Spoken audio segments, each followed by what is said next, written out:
Hi everyone, this is thecarseatpros.com and Heather is going to demonstrate how to adjust the headrest on the new UPPAbaby Rove convertible car seat. And the reason we have a video for this is we found the headrest adjustment to be fussy.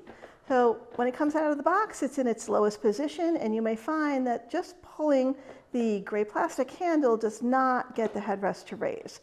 So the first thing you should try is applying some downward pressure with one hand while you pull up on that plastic piece. And if that doesn't work, then apply some downward pressure, wiggle that plastic adjuster back and forth while also trying to pull it up. Once your headrest is in a raised position, it tends to be a little easier to raise it further. We've also found that the more we play with it and adjust it, the easier it's getting. But initially, it was definitely a challenge for all of us. So we hope this information has been helpful to you. Follow us for more car seat related content, and thanks for watching.